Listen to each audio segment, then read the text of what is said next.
안녕하십니까. 오라클 클라우드의 새로운 소식을 쉽게 전달해 드리는 OCI 읽어주는 곰돌스의 쉬운 한 번째 시간입니다. 저는 이번 주도 역시나 진행을 맡은 자바 읽어주는 남자 아빠곰이고요. 안녕하세요. 토마스입니다. 안녕하세요. 올리비아입니다. 안녕하세요. 민서빠입니다. 안녕하세요. 곰돌입니다. 안녕하세요. 김재월입니다. 안녕하세요. MJ 김민지입니다. 안녕하세요. 그레이스입니다. 네, 오랜만에 뵙겠습니다.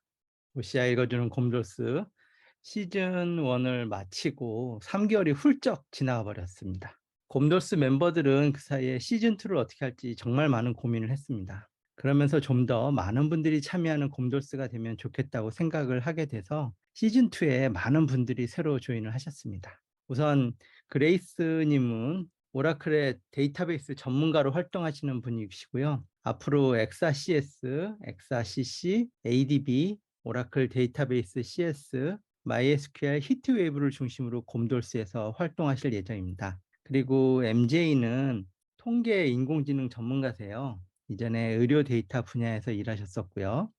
앞으로 OAC와 OML을 중심으로 OCI 데이터 플랫폼을 담당하실 예정입니다. 그리고 올리비아님은 CRM하고 SCM 이쪽 데이터 분석 분야에 중점을 두고 활동하시고 계십니다. 특이한 점이 올리비아님 대학교 직속 후배가 김태희라고 들었습니다. 정말 부럽습니다. 정말 부러워. 김재벌님은 그 노브레이크의 CEO세요. 그 오라클 에이스 디렉터로 커뮤니티에서 활동도 하시고요. 솔라리스 때부터 개발자 커뮤니티 스타셨어요. 현재 운영체제, 보안, 블록체인을 중심으로 컨설팅과 교육 사업을 하고 계시는 스페셜리스트십니다. OCI 읽어주는 곰돌스 시즌 1 마지막 방송한 게 5월 마지막 주에 녹화를 했으니까 벌써 한 4개월이 지났네요. 시간 참 빠르죠? 지난주 OCI 신규 업데이트를 다루기 전에 지난 4개월간 OCI에 어떤 변화가 있었는지 가볍게 한번 살펴보는 거 좋겠죠? 오라클 클라우드 인프라스트럭처, 클라우드 네이티브, 데이터 플랫폼을 대분류로 각 분야의 주요 업데이트 소식을 간단히 정리해 보겠습니다. 곰돌이님 정말 오래간만입니다. 얼마 전에 곰돌님 그 승진하셨다는 소식도 있던데 곰돌이님 승진 소식만큼 반가운 소식이 있나요? 오라클 클라우드 인프라스트럭처에서 지난 4개월간 어떤 변화가 있었나요? 간략히 정리해 주시죠. 네, 곰돌입니다. 제 승진 소식을 여기서 까주시니까 좀 고맙기도 하고 많이 쑥스럽기도 하네요. 또 그러니까 바로 본론으로 들어가겠습니다. 지난 분기에 인프라 관련했던 업데이트 내용들 중에서 몇 가지 특징적인 것만 간단하게 테이블로 요약을 해봤습니다. 다음에 계속해서 다루게 될 내용이나 사용자 경험 개선 등의 마이너한 것들은 여기서 제외했습니다. 먼저 지난 분기 동안 새로운 데이터 센터가 오픈했네요. 순서대로 프랑스 파리, 멕시코의 케레타로, 그리고 스페인의 마드리드가 최근에 새로운 OCI 리전으로 오픈했습니다. 이로써 전체 40개의 OCI 상용 리전이 운영 중에 있고요. 올해 말까지 계획했던 44개의 리전 구축 목표까지는 단지 4개를 남겨두게 되었습니다. 다음으로 약간 늦은 감은 있지만 CentOS 스트림 8 버전이 OCI 플랫폼 이미지로 정식 제공되게 되었다는 소식이고요. 다음은 인스턴스의 OS 볼륨으로 사용되고 있는 부트 볼륨의 울트라 하이 퍼포먼스가 지원되게 됐다는 소식입니다. 이전까지는 하이 퍼포먼스까지 선택할 수가 있었는데요. 울트라 하이 퍼포먼스는 하이 퍼포먼스보다는 더 높은 성능의 상위 10단계의 옵션이 있습니다. 단일 볼륨으로 최대 30만 IOPS와 초당 2.7GB의 스루풋이 가능합니다. 같은 날 네트워크에서 발표된 내용은요. 네트워크 패스 애널라이저가 소개되었네요. 가상 네트워크에서 구성의 문제를 식별하는 데 도움이 될 수 있도록 직관적이고 트러블 슈팅 하는데도 상당히 도움이 될 수가 있습니다. 이런 경로 정보 외에도 라우팅 규칙이라든지 네트워크 액세스 목록 등도 쉽게 확인이 가능해졌습니다. 다음으로 앞서 VM 인스턴스에서는 제공되었던 기능인데 베어메탈 인스턴스에서도 리부트 마이그레이션을 지원하게 되었습니다. 실행 중인 OS를 현재 실행되는 물리적 호스트가 아닌 다른 물리적 호스트로 의도적으로 마이그레이션을 할 수 있게 되었다는 얘기입니다. 그리고 컴퓨터에서 나온 또 하나의 기능은요. 베어메탈 인스턴스에서 바이오스 세팅을 사용자 스스로가 수정할 수 있는 기능이 출시가 되었습니다. 이렇게 되면 특정 코어를 비활성화해서 소프트웨어의 코어 라이센스 문제를 조절한다든지 누마 세팅이라든지 하이퍼스레드 비활성화 또는 가상화 기능을 온오프 한다든지 이런 바이오스에서만 가능했던 설정이 사용자가 스스로 할 수 있게 됐다라는 새 소식입니다. 다음 내용으로 네트워크 파이어월 서비스를 새롭게 출시했습니다. 이 서비스는 팔로알토에서 제공하고 있던 NGFW, OCI에서 통합이 되어서 VCN을 위한 차세대 관리형 네트워크 방화벽 침입 감지라든지 침입 방지 서비스를 할 수 있게 되었습니다. 클라우드에서 좀 더 까다로운 보안이 요구될 때 유용하게 사용될 수가 있겠습니다. 다음으로 VMware 솔루션에서 싱글 호스트 SDDC를 지원하게 됐다는 소식입니다. 기존에는 최소 3개 클러스터드 된 호스트가 필요했죠. 개발 테스트 환경에서는 기존보다 낮은 비용으로 진입할 수 있는 옵션이 될 것 같습니다. 그 다음으로는 인트라 VCN 라우팅인데요. 기존의 VCN 사이더 단위로 라우팅을 하던 기존 방식에서 좀 더 세분화된 라우팅이 가능해졌습니다. 더 안전하고 까다로운 구성도 가능할 수가 있겠습니다. 다음은 오라클 리눅스 9 버전이 정식으로 플랫폼 이미지로 제공된다는 소식이고요. 마지막으로 블록 볼륨에서 다이나믹 퍼포먼스 스케일링이 가능해졌다는 소식입니다. 기존에는 성능 옵션을 원할 때 플렉스블하게 조절할 수 있었고 사용하지 않을 때는 낮은 저비용으로 옵션으로 자동으로 내리는 기능까지는 가능했는데요. 이번에 나온 이 새 기능은 사용 중에 원하는 성능 구간 내 IO의 요구에 따라서 자동으로 성능 스케일이 일어나는 기능입니다. 개인적으로 생각할 때 이 지난 분기 업데이트 중에서 요약 중에서 이 기능이 제일 흥미로운 기능인 것 같습니다. 이상으로 인프라 부문의 지난 분기에 OCI 업데이트 요약을 마치겠습니다. 감사합니다. 네, 감사합니다. 토마스님, OCI 클라우드 네이티브에서는 어떤 새로운 소식이 있었나요? 안녕하세요. 지난 분기 동안 클라우드 네이티브 관련 서비스에도 많은 기능들이 추가되었습니다. 그 중에서 오늘은 간략하게 OK와 DevOps 서비스들에 대한 기능들을 요약해서 잠시 보겠습니다. 먼저 관리형 커버네티스 서비스인 OK에는 크게 두 가지를 볼 수 있는데요. 첫 번째는 커버네티스에 대한 새로운 버전 1.24.1 버전을 지원하게 되었습니다. 지속적으로 커버네티스 새로운 버전을 OK에서 지원하게 되었습니다. 그리고 두 번째로는 OK 노드의 기본 이미지를 OK 이미지를 선택할 수 있는 기능, 이 선택 추가되었는데요. 이 OK 이미지는 기존과 다르게 필요한 소프트웨어, 그러니까 구성 요소들이 이미 구성된 이미지를 선택하기 때문에 OK의 노드 풀을 구성할 때 노드의 프로비저닝을 수행하는 경우 시간을 비약적으로 줄일 수 있게 됩니다. 그리고 다음으로 DevOps 서비스에서 보면은 프라이빗으로 구성된 VCN과 연결해서 빌드 배포를 수행할 수 있는 부분이 주요 업데이트로 볼 수 있는데요. 그리고 외부 저장소 연동 관련해서 오라클 비주얼 빌더 연동이 추가된 기능이 있습니다. 오늘은 이 DevOps 서비스 중에서 비주얼 빌더와 연동해서 외부 저장소를 연동할 수 있는 기능에 대해서 좀 더 자세히 소개시키도록 하겠습니다. 네, 감사합니다. 마지막으로 민수 아빠님, 오라클 클라우드 데이터 플랫폼의 주요 소식 간단히 정리해 주시죠. 안녕하세요. 민서빠입니다. 지난 4개월간 오라클 클라우드 데이터 서비스의 주요 업데이트 중에서요. 중요한 이벤트를 한 단어로 요약하자면 개방성이 강화됐다라고 표현할 수 있을 것 같습니다. 지난 4개월간 발표된 업데이트를 보면 개방성과 관련된 3가지 소식이 눈에 띄는데요. 첫 번째는 전문 검색 관리형 서비스인 오픈서치 서비스가 6월에 GA가 됐습니다. 아마도 엘라스틱서치라는 검색 엔진 기술을 들어보신 분들이 많으실 것 같아요. 엘라스틱서치는요, 현재 시점에서 가장 대표적인 전문 검색 기술, 풀텍스트 서치 기술입니다. 엘라스틱서치는요, 오픈소스이긴 하지만 CSP, 클라우드 서비스 프로바이더가 이 기술을 이용해서 관리형 서비스로 사용하기에는 라이센스에 문제가 있습니다. 이런 문제를 해결하기 위해서 AWS는요, 엘라스틱서치 7.0 버전을 포크해서 새로운 오픈소스를 만들었고요. 이 오픈소스가 바로 오픈서치입니다. 이번에 OCI는 오픈서치 개발에 정식 멤버로 참여하고 있고요. 이 기술을 이용해서 관리형 서비스를 만들었습니다. 이 서비스가 바로 오픈서치 서비스고요. OCI 오픈서치 관리형 서비스를 통해서 전문 검색 기능, 편의성이 대폭 향상될 전망입니다. 그리고 오라클 데이터베이스의 클라우드 개방성에 대한 중요한 발표가 두 개가 있었습니다. 하나는요, MS 애저와 OCI 연동성을 높이는 새로운 소식이었고요. 애저에서 OCI 데이터베이스 서비스를 배포하고 사용할 수 있게 됐다는 소식이 발표가 됐습니다. OCI와 애저 사이에는 인터커넥터라는 그런 고속 네트워크가 연결된 것을 말씀을 드렸는데요.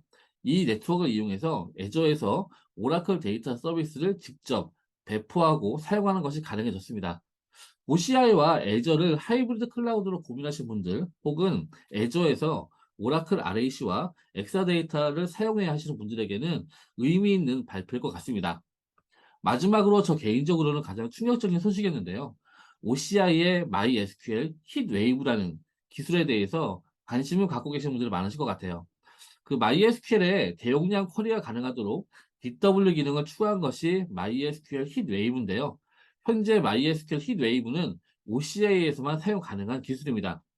오라클이 이 기술을 AWS에 오픈하겠다는 소식을 공개했고요. 더 나아가 앞으로는 AWS뿐만이 아니라 애저에도 오픈하겠다고 발표를 했습니다. 저는 개인적으로 MySQL 힛웨이브는 킬러 서비스이기 때문에 OCI에서만 서비스가 제공될 것이라고 예상을 했는데요. 그런데 이번에 오라클은 MySQL 개방성에 중점을 둔 결정을 내린 것 같습니다.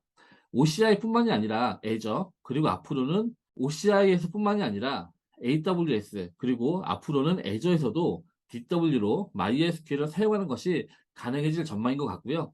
이상이 지난 분기 오라클 클라우드 데이터 서비스 관련 뉴스 중에서 가장 인상적이었던 세 가지 소식의 요약이었습니다. 지난 4개월이 짧은 시간이라고 생각을 했는데 OCI에게는 많은 변화가 공개된 시간이었네요.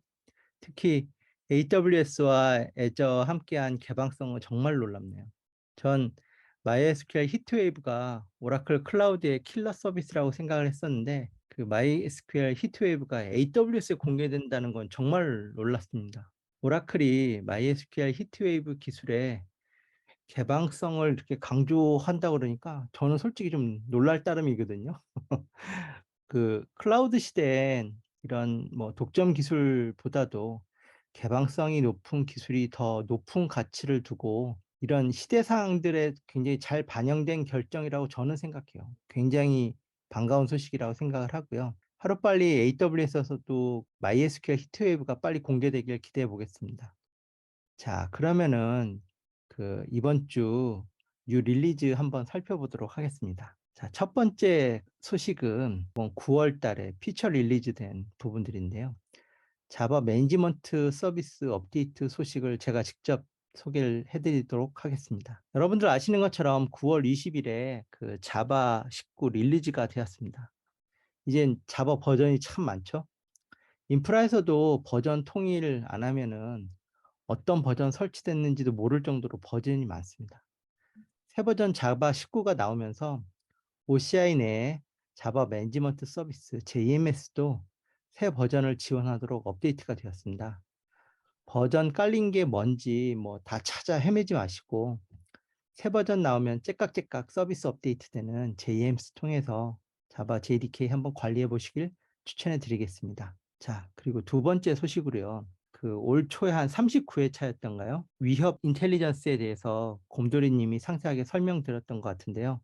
곰돌이 님, 이번에 추가된 내용은 뭔가요? 서비스를 모르는 분들이 있으니까 간단히 서비스를 함께 설명해 주시면 좋을 것 같습니다. 안녕하세요. 곰돌이입니다. 첫 번째 소개해드릴 내용은 오라클 위협 인텔리전스 서비스에서 추가 개선된 기능인데요.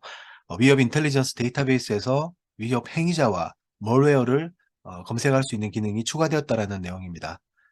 간단히 부연 설명을 드리면요. 오라클 위협 인텔리전스 서비스는 다양한 소스에서 위협 인텔리전스 데이터를 집계하고 이 데이터를 선별합니다. 그 다양한 소스 중에는 오라클의 보안 전문 연구원들이 오랫동안 축적한 보안 노하우라든지 또는 매일 집계되는 수십억 개의 자체 고유 텔레메트리, 또 업계 표준의 오픈소스 피드나 보안 전문 서드파티로부터 제공받는 다양한 데이터 소스까지 이런 것들을 다 집계해서 선별되는 하나의 중앙 집중화된 보안 데이터의 레포지터리가 바로 이 위협 인텔리전스입니다. 이러한 데이터가 집계된 것을 데이터베이스화해서 조건을 줘서 검색을 할 수가 있는데요. 이 검색 조건에는 찾을 유형에 따라 도메인, IP, 각종 해시나 URL 등을 선택하거나 위협 타입을 선택을 해서 약 50여 개 이상의 위협 형태를 선택적으로 조회할 수가 있습니다. 이 조회 날짜는 지난 6개월까지 조회가 가능하고요. 신뢰 점수별로 이 위험도를 선택해서 조회가 가능하도록 되어 있습니다. 이번에 추가된 이 두 가지 검색 조건인 위협 행위자와 멀웨어를 바로 위협 인디케이터 데이터베이스에서 검색할 수 있게 되었다라는 새 소식이었습니다. 두 번째 소식은 토마스 님께서 앞으로 그 데브옵스와 오라클 비주얼 빌더 연동에 대해서 자세히 설명하겠다고 한 것이 이 업데이트 소식을 염두에 두고 말씀하신 것 같아요. OCI 데브옵스 요즘 업데이트가 상당히 활발한데요. 이번에 추가된 기능은 어떤 것들인가요? 오늘은 데브옵스 서비스 말씀드리겠습니다. 데브옵스는 많이 아시듯 소프트웨어의 개발과 운영 간의 소통, 협업, 통합을 강조하는 개발 환경이나 문화를 말하죠. 개발과 운영 담당자가 원활한 의사소통을 통해서 신속하고 지속적으로 서비스를 배포하고 비즈니스의 요구사항을 반영하는 게 목표죠. 오라클 클라우드에서도 오라클 어플리케이션 소스 코드 저장소로부터 실제 운영학용 배포까지 데브옵스에 필요한 다양한 기능을 관리형 데브옵스 서비스로 제공하고 있습니다. 오라클 클라우드에서 제공하는 관리형 서비스와 마찬가지로 서비스 자체에는 비용이 부과되지 않습니다. 다만 코드 저장을 위한 스토리지나 빌드 배포 여정에서 사용되는 자원에 대해서만 비용이 발생하게 됩니다. 주요 기능을 좀 보면은 한 4가지로 말씀드릴 수 있겠는데요. 첫 번째는 데브옵스 프로젝트로 소스 코드 저장소와 빌드 배포 파이프라인, 그리고 추가 관리 자원들을 포함하고 있는 논리적인 그룹입니다. 두 번째로는 코드 리파지토리로 어플리케이션 소스 저장소인 Git 리파지토리 기능을 제공하는 것. 세 번째로는 빌드 파이프라인, CI를 위한 소스 코드 빌드를 위한 파이프라인 구성하는 기능을 제공하는 것입니다. 네 번째로는 디플로이 파이프라인, CD를 위한 배포 파이프라인을 구성하는 기능을 제공합니다. 그 밖에도 외부 저장소의 연결, 로그, 트리거에 대한 연관 기능들도 또한 제공하고 있습니다. 이번에 추가된 데브옵스의 새로운 기능은 앞에서 말씀드린 데브옵스의 주요 기능 중 코드 리파지토리의 익스터널 커넥션에 오라클 비주얼 빌더가 추가로 구성되었다는 점입니다. 이전에는 외부에 존재하는 GitHub나 깃랩, 비트버켓을 익스커넥션으로 연결해서 저장소를 구성할 수 있었는데요. 이번에 추가된 기능으로 비즈니스 운영에 유용하고 강력한 앱을 신속하게 개발할 수 있는 오라클 비주얼 빌더 또한 익스터널 커넥션을 통해서 구성하고 통합해서 데브옵스 서비스를 사용할 수 있게 된 겁니다. 익스터널 커넥션을 통해서 소스 저장소를 구성하는 절차를 잠깐 보면 외부 저장소인 오라클 비주얼 빌더 저장소에 토큰을 가져와서 OCI 볼트의 시크릿을 구성하게 됩니다. 이렇게 구성된 시크릿을 익스터널 커넥션 구성할 때 시크릿을 설정함으로써 쉽게 외부의 저장소와 연결해서 구성하실 수 있게 됩니다. 이렇게 구성된 익스터널 커넥션은 데브옵스의 코드 리파지토리에서 미러 리파지토리를 선택해서 구성함으로써 외부 소스 저장소를 미러링하게 구성해서 데브옵스 서비스를 사용할 수 있게 되겠다. 원하는 조건만 과금 정보를 손쉽게 일정 주기로 보여줄 수 있다면 좀 좋겠다고 생각을 했었는데요. 이 기능이 빌링에서 추가된 것 같네요. 곰돌이님 간단히 설명해 주시겠어요? 네, 이어서 빌링에서 추가 개선된 내용입니다. 클라우드는 어떻게 사용하는지도 중요하지만 얼마나 사용했는지도 굉장히 중요하죠. OCI의 비용 관리 서비스에서는 비용을 분석하고 사용량 데이터를 조회하고 버짓을 설정하는 등의 이 과금에 대한 정보를 제공하고 있습니다. 개선된 이 내용은 비용 관리 서비스의 하위에 비용 분석 메뉴에서 미리 저장된 비용 레포트를 기반으로 예약 보고서를 생성하는 기능이 추가되었다는 소식입니다. 테넌시에서의 전체 사용량과 비용 레포트는 기본적으로 하루에 한 번씩 저장이 되고 있습니다. 규모가 클수록 집계되는 데이터가 많아서 특정 조건에 그룹화하거나 세분화해서 분석을 하기 위해서는 묶음으로 된 이 데이터를 다 가져와서 다시 조건을 주고 분석을 해야 하는 그런 번거로움이 있을 수가 있습니다. 비용 분석에서는 여러 가지 쿼리 조건을 줘서 필요한 보고서 형태로 저장을 할 수가 있는데요. 이번에 추가된 스케줄드 레포트의 기능은 쿼리 조건에 맞게 세분화된 이 보고서를 기반으로 일 단위나 월 단위 그리고 저장 포맷을 CSV나 PDF 형태로 선택을 해서 오브젝트 스토리지로 주기적으로 자동 저장할 수 있게 되었다라는 내용입니다. 이상입니다. 네, 시즌2 첫 시간 마치도록 하겠습니다. 간만에 방송한 건데 느낌이 참 다르네요. 새로운 분들과 같이 할 생각에 설레기도 하고 좀 더 폭넓게 깊이 있는 정보 드릴 수 있을 것 같아서 기대도 많이 되는 첫 방송이었습니다. 새로운 곰돌스 많이 사랑해 주시고 궁금한 것들 마음껏 질문해 주시길 바랍니다. 페이스북의 유저 그룹이나 영상에 질문 남겨주시면 다음 시간에 질문에 대한 답도 해드리도록 하겠습니다. 시즌2는 또 다음 주 52회를 기다리며 마치도록 하겠습니다. 오늘 저희 설명을 듣고 궁금하시다고 생각되는 질문은 꼭 댓글로 남겨주시고요. 이상으로 OCI 읽어주는 곰돌스 51번째 시간을 마치도록 하겠습니다. OCI 읽어주는 곰돌스가 유익하다고 느껴지신다면 구독, 좋아요, 알림 설정 부탁드리겠습니다. 지금까지 OCI 읽어주는 곰돌스의 아빠곰, 토마스, 민수 아빠. 곰돌이 그레이스, 올리비아. MJ 김민지 김재별이었습니다. 네, 감사합니다.